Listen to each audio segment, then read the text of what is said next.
it's not less than a miracle. Nobody had taken any kind of drug, but everyone is in some deep addiction.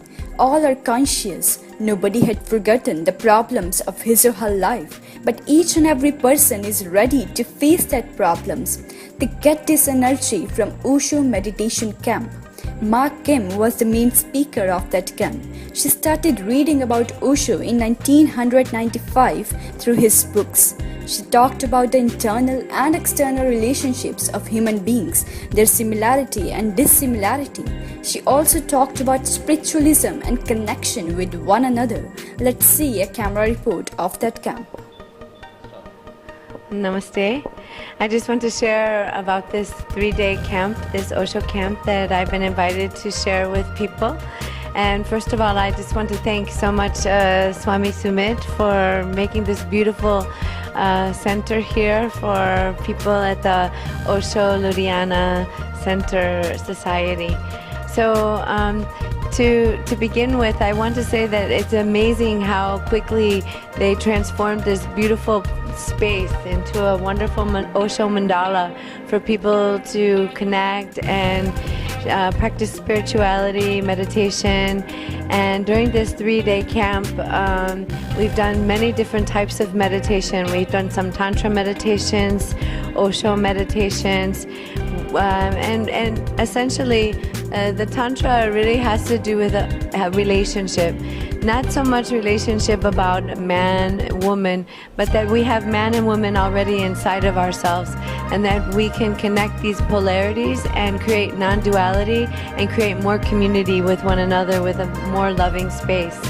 So we've done many different types of meditations. We've done dynamic meditations, Nag Brahma, we've done dancing, moving meditations, sitting meditations, breathing, so many different kinds of things. But most importantly, the food was good. No, most importantly, that people really were connecting in a very loving way and bringing community together in the society.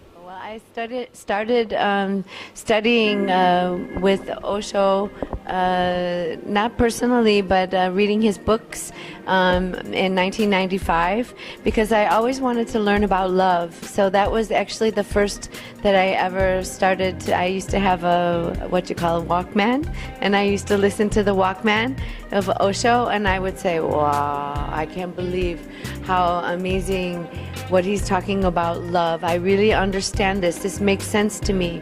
You know, where society teaches us conceptualization about love and conditioning about love, but Osho took it to a much deeper level, to an expansive love, to a tantric love. And so I really, and through many other masters I've learned, and I'm so grateful and to have met all these masters, but they all say the same things. They all lead to the same, they may say it differently, but they all lead to love. And that is the most important teaching that we can have, is the connection through love, because there's more similarities with each other than there are differences. About Tantra, well, this is really everything I just said about Tantra. It's about relationship. We have both the positive and negative, or polarities, or yin and yang, feminine, masculine, and essentially we have this all in our body already, but we're conditioned to believe, oh, since we're a child, you know, you're a little girl, you're a little boy, somebody's telling you this, they're imprinting this on you.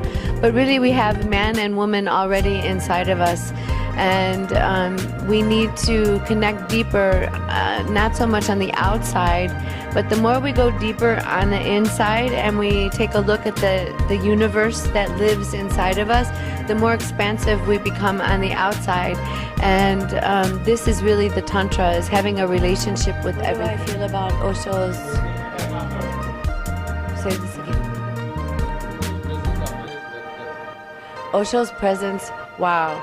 I have to say that I'm blown away by the devotion that so many sannyasins, and not even just sannyasins. Actually, for a long time I've studied Tibetan Buddhism, and I have to say, when I was in Ladakh, I was really shocked. This Tibetan doctor, she's reading Osho, I said, "You're reading Osho?" She says, "Yes, I love Osho. He's saying all the good things, you know." And it was a little shocking because some Tibetans are really shy about Tantra and about these kinds of things. But yeah. Why are there so many Osho followers? I have to say, from my own heart, I don't know, I can't speak for other people, but something that I learned personally myself from studying from many different masters and different teachings in different schools is the fact that Osho pulled from every type of religion to help the people to really understand spirituality instead of religion. And I think that's really cool. And coming from a very strong, also Tibetan background, Buddhist background, there's so many similarities, but he made it so easy for people to understand how to practice meditation, how to become more loving, how to make connection, how to be more spiritual. And this is the most important thing, is the connection between individuals so that they don't feel so individual, lonely, anxiety. This is an epidemic now in this world.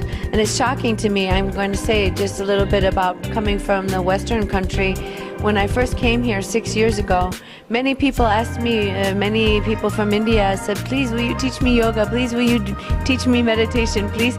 Wow, I said, really, I'm nothing. I'm just some white girl from America. But I feel it's really important, and I feel really proud that many people here from India are practicing Osho and all over the world, because I think it's what you call one size fits all.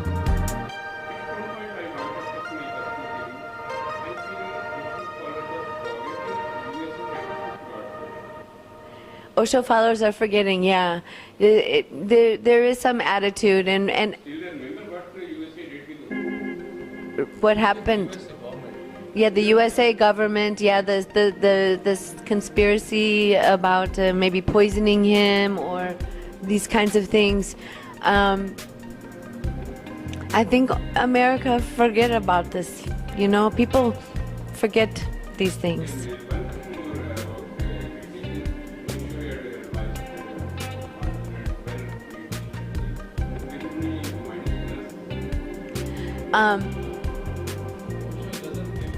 It wasn't really him that did the 112. Actually, he wrote the book. He put together a book called The Book of Secrets, but it wasn't him that did it. It was actually Parvati and Shiva.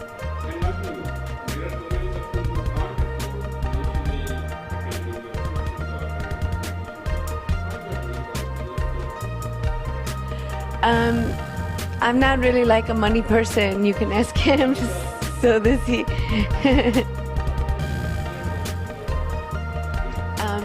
I said earlier, as I said earlier, I started reading about Osho in 1995, and so it's been a thread. It's been a tantra in my life through many other different kinds of practices. Where was I? I was in Chicago, Illinois, in USA. After reading, I told you, I was like, wow, he's really speaking the language that my heart understands. Should I give some exercise? Okay. How can Tantra improve your life? That's what you want to know. I can get direct with that. It's about having relationship with everything in life. You want to have a relationship? We have a relationship. Right now I'm having a relationship with the chair. Right now I'm having a relationship with this camera. Right now I'm having a relationship with my breath, my body, my cells, my everything. It's about relationship. It's not so much about grabbing onto some man or some woman or like this. It's more about accepting everything, accepting what situations that you find yourself in. And the more you go deeper inside to this experience, you become more expansive to the universe, and you make a deeper and more expansive connection to the stars, the moon, the sun, everything. This is really Tantra.